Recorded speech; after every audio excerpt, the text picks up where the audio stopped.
आत्मनिर्भर भारत फेल हो रहा है, ये एक कड़वा सच। 2020 में चाइना ने पूरी दुनिया पर कोविड के रूप में एक पेंडेमिक छोड़ा, जिसने हमारी हेल्थ के साथ साथ हमारी इकोनॉमी पर भी अटैक किया। जिसके बाद हमने डिसाइड किया कि यस, हम चाइना पर डिपेंडेंट नहीं रह सकते, हमें सारे इंपॉर्टेंट सेक्टर्स में सेल्फ रिलायंट बनना ही होगा। हमने सोचा कई कंपनीज अब चाइना से बाहर निकलना चाहती है, एक ऑल्टरनेटिव ढूंढना चाहती हैं और भारत उनके लिए एक ऑल्टरनेटिव बन सकता है। बट 3 साल हो गए, कंपनीज कहाँ है? The answer is Vietnam. आत्मनिर्भर भारत, ये आइडिया हमारी और फायदा हुआ वियतनाम को। आज का ये वीडियो भारत को क्रिटिसाइज करने के लिए नहीं है, लेकिन ये समझने के लिए है कि वियतनाम जैसा छोटा देश डेवलपमेंट के लिए क्या कर रहा है। चैप्टर 1, वियतनाम इम्पोर्टेंट क्यों? जब भी मैं जूते खरीदता हूँ तो सबसे पहले जूतों का कंट्री ऑफ ओरिजिन चेक करता हूँ। चाइनीज जूते मैं नहीं खरीदता, लेकिन एक बात मैंने ऑब्जर्व की कि 2020 के बाद ज्यादातर जूते चाइना से नहीं वियतनाम से आते हैं। क्या है वियतनाम और क्यों भारत के दुकानदारों को यहाँ पर चीजें बनाने के बजाय वियतनाम से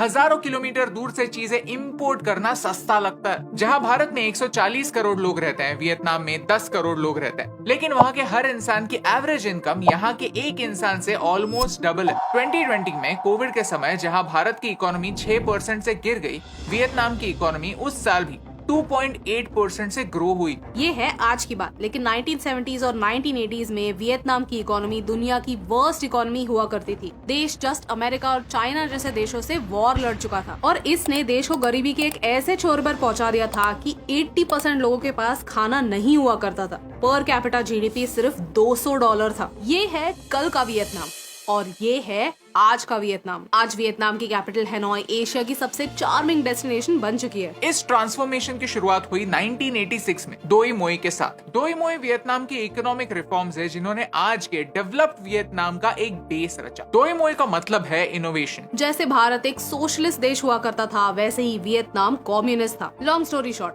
आपके घर आने वाले सारे गुड्स और सर्विसेज सरकार डिसाइड किया करती थी। कम्युनिज्म की वजह से वो यूएसएसआर पर काफी डिपेंडेंट थे और सरकार की परमिशन के बगैर कोई भी प्राइवेट बिजनेस करना इम्पॉसिबल था। लेकिन डोई मोई इकोनॉमिक रिफॉर्म्स के बाद 1990 से लेकर अगले 30 सालों तक सरकार ने प्राइवेट एंटरप्राइजेस को एनकरेज किया। कहते हैं ना, government has no business in doing business. ये कहावत उन्होंने फॉलो की और अपनी कंपनीज बेचना स्टार्ट किया। 1990s में 12,000 कंपनीज सरकार ओन करती थी। ये नंबर 2010 में घटकर बस 1,000 हो गया। अलग अलग सेक्टर्स में प्राइवेट प्लेयर्स उभर कर आए, लेकिन सिर्फ प्राइवेट कंपनीज बनना काफी नहीं था। प्राइवेट कंपनीज को अलाउ करना मानो एक बीज बोने जैसा होता है। जब तक उन्हें खाद नहीं मिलेगी, हर रोज पानी नहीं मिलेगा, तब तक पेड़ नहीं बनेगा और जब तक पेड़ नहीं बनेगा उससे फल नहीं आएंगे। वियतनाम ने लोगों के लिए क्या किया? चैप्टर 2, वियतनाम की ग्रोथ। चलिए कुछ ऐसे स्टेप्स देखते हैं जिन्होंने वियतनाम की इकोनॉमी को बूस्ट दिया। सबसे पहला पॉइंट है टैक्स। वियतनाम ने ये जान लिया कि अगर उन्हें ग्रो करना है तो उन्हें फॉरेन से कंपनीज को उनके देश लाना होगा। भारत में कॉर्पोरेट टैक्स रेट 25 से 40% है, वियतनाम में वही 20% है और कुछ पर्टिकुलर इंडस्ट्रीज के लिए ये टैक्स रेट 17% है, यानी भारत से 40% कम। साथ ही साथ सॉफ्टवेयर और हाईटेक स्टार्टअप्स के लिए ये टैक्स रेट 15 सालों के लिए 10% तक कम हो जाता है।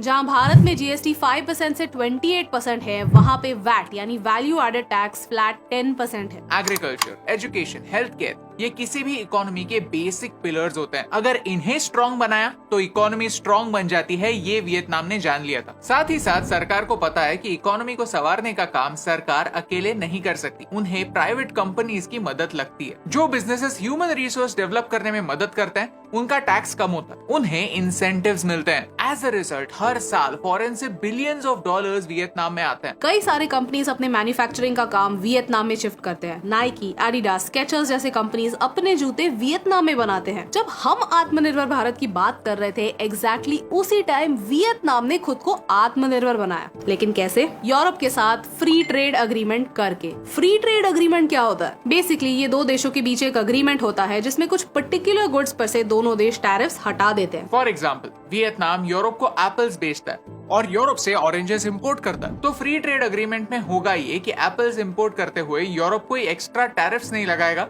और ऑरेंज खरीदते हुए वियतनाम कोई एक्स्ट्रा टैरिफ नहीं लगाएगा। इससे प्राइसेस कंट्रोल में रहता है। सोचिए, अगर एक इंपोर्टर यूरोप में बैठकर वियतनाम से एप्पल्स इंपोर्ट कर रहा है और एप्पल के प्राइस के ऊपर और टैक्स भी पे कर रहा है, तो अल्टीमेटली यूरोप के कंज्यूमर्स के लिए एप्पल्स के प्राइसेस बढ़ेंगे और इसकी वजह से कम कंज्यूमर्स एप्पल्स खरीद पाएंगे। वियतनाम ने FTA यानी फ्री ट्रेड अग्रीमेंट से इस प्रॉब्लम को हटा दिया। एज अ रिजल्ट वियतनाम एक ट्रेड सरप्लस देश है, यानी वियतनाम जितना इंपोर्ट करता है उससे ज्यादा एक्सपोर्ट करता है, यानी ट्रेड की वजह से वियतनाम में आने वाला पैसा बढ़ता है। At the same time Bharat में क्या हाल है? भारत ने भी FTAs किए हुए हैं, वहाँ हम पीछे नहीं है। लेकिन प्रॉब्लम ये है कि जहाँ वियतनाम के पास $8 बिलियन का ट्रेड सरप्लस है, वही भारत के पास $273 बिलियन का ट्रेड डेफिसिट। प्रॉब्लम समझ रहा है? ट्रेड की वजह से भारत से 273 बिलियन बाहर जा रहा है और वियतनाम में 8 बिलियन आ रहे हैं। चैप्टर 3, अमेरिका और चाइना की वॉर।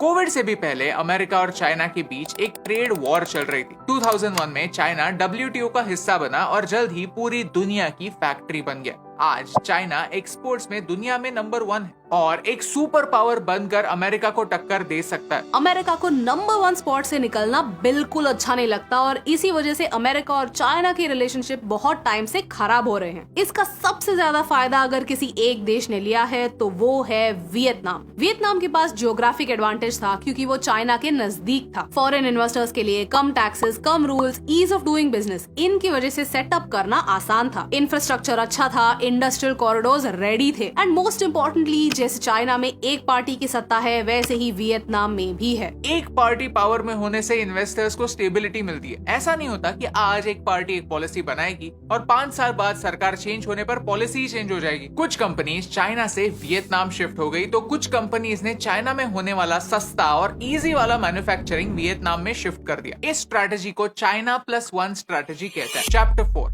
वियतनाम से कंपैरिजन क्यों? यू सी, हमें भारत को किसी भी और देश से कंपेयर करना अच्छा नहीं लगता क्योंकि हर देश में कुछ पॉजिटिव्स और कुछ नेगेटिव्स होते ही हैं। हमें भारत में बैठे बैठे नेगेटिव चीजें ज्यादा नोटिस होती हैं और फिर हम हमेशा भारत के नेगेटिव्स को किसी और देश के पॉजिटिव से कंपेयर करते हैं, जो कि फेयर नहीं है। लेकिन वियतनाम और भारत में बहुत सारी सिमिलैरिटीज हैं, जैसे कि यंग पॉपुलेशन। वियतनाम के 55% लोग अंडर 35 हैं और भारत के भी 52% लोग 35 के एज से कम हैं। एक यंग पॉपुलेशन एक देश के लिए एसेट बन सकता है क्योंकि उनके आगे उनकी पूरी लाइफ पड़ी होती है। वो तरक्की कर सकते हैं, देश की इकोनॉमी में कंट्रीब्यूट कर सकते हैं। जैसे वियतनाम में 1986 में इकोनॉमिक रिफॉर्म्स हुए, वैसे ही भारत में 1991 में लिबरलाइजेशन, ग्लोबलाइजेशन और प्राइवेटाइजेशन हुआ, जिससे भारत में अपॉर्चुनिटीज बढ़ी, लोगों की सैलरीज बढ़ी और परचेजिंग पावर भी। इसका मतलब ये बिल्कुल नहीं है कि हम वियतनाम से पीछे हैं। इसका मतलब ये है कि वियतनाम ने जो मिरेकल्स करके दिखाए हैं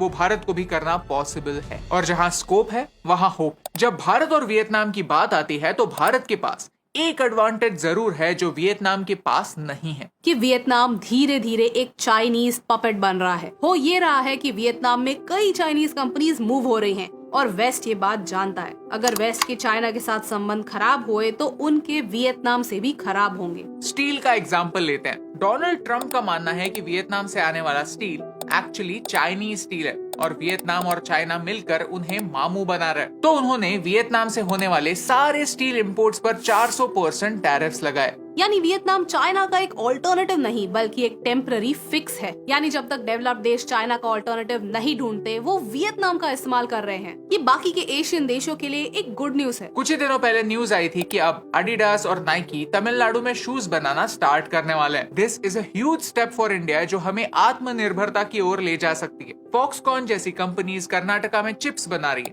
और टाटा के साथ जॉइंट वेंचर करके हम सेमीकंडक्टर्स बनाना स्टार्ट कर रहे हैं। लेकिन इन सब चीजों में टाइम लगेगा। वियतनाम पेंडेमिक का चाइना अमेरिका ट्रेड वॉर का फायदा इसीलिए ले पाया क्योंकि उनके पास जरूरी इन्वायरमेंट रेडी थी। जैसे एक बीज की फल देने तक एक जर्नी होती है, उसे समय लगता है, मेहनत लगती है, सही हालात लगता है। वैसे ही सही हालात डेवलप करने में वियतनाम ने टाइम इन्वेस्ट किया जिसके फल उन्हें आज मिल रहे हैं। अगर दुनिया की किसी भी फास्ट ग्रोइंग देश को देखो तो ये बात कॉमन होती है। Singapore, UAE, Thailand and even Vietnam. हमें भी लॉन्ग टर्म में भारत को आत्मनिर्भर करने में फोकस करना होगा। हमारे जीडीपी का कुछ 15% मैन्युफैक्चरिंग से आता है। ये आंकड़ा बढ़कर 25% तक जाना ही होगा ताकि हम हमारे डोमेस्टिक नीड्स फुलफिल करके दुनिया के नीड्स फुलफिल कर पाए। नेट इम्पोर्टर नहीं नेट एक्सपोर्टर देश बन पाए। जैसे हमने पिछले 30 सालों में सर्विसेज में कमाल किए हैं। बैंगलोर, हैदराबाद, नोएडा, नोएडा जैसे हब्स बनाए हैं, वैसे ही हमें आने वाले 30 सालों में मैन्युफैक्चरिंग हब्स बनाने होंगे। और ये काम कौन करेगा? ये वीडियो देखने वाले लोग। हमने इस वीडियो की शुरुआत एक बुरे स्टेटमेंट के साथ की कि आत्मनिर्भर भारत फेल हो रहा है। एक्चुअली ये पूरा सच नहीं, क्योंकि पेंडेमिक के बाद जहां दुनिया की सारी मेजर इकोनॉमी स्लो डाउन हो रही है, हम 6% के रेट से आगे बढ़ रहे हैं। स्टील, इलेक्ट्रिसिटी, कंस्ट्रक्शन, माइनिंग, इन सारे इन्वेस्टमेंट हैवी इंडस्ट्रीज में इन्वेस्टमेंट बढ़ रही है। At the same time MSMEs यानी छोटे बिजनेसेस को लोन मिलना आसान हो रहा है। पिछले साल इन टोटल एमएसएमईज ने 37 ट्रिलियन रुपीस के लोन उठाए। What does it mean? कि लोगों में कॉन्फिडेंस है खुद का बिजनेस स्टार्ट करने का, जॉब टेकर नहीं जॉब गिवर बनने का। और इसका फायदा भारत के फाइनेंस सेक्टर को भी होगा, क्योंकि बैंक्स का कॉन्फिडेंस बढ़ेगा। लोग लोन लेकर अच्छे बिजनेस स्टार्ट कर रहे हैं और अपनी किस्तें चुकाकर देश के जीडीपी को दुगने स्पीड से आगे ले जा रहे हैं। छोटे बिजनेसेस उभर रहे हैं जो कल के मल्टी मिलियन बिजनेसेस हो सकते हैं। ये एक फैक्ट है और प्रोग्रेस ऐसे ही होती है। आत्मनिर्भर भारत एक कॉन्सेप्ट है, एक आइडिया है, एक प्रॉमिस, लेकिन इस प्रॉमिस को परफॉर्मेंस में तब्दील करने का वक्त आ गया। सरकार को खुद से ये सवाल पूछने चाहिए, क्या हम हमारे आस पड़ोस के देशों से कुछ सीख सकते हैं? हम एक्सपोर्ट्स बढ़ाने वाले इंडस्ट्रीज को कैसे सपोर्ट कर सकते हैं? हम जैसे दुनिया की फार्मेसी है, वैसे ही दुनिया की फूड बैंक क्यों नहीं बन सकते?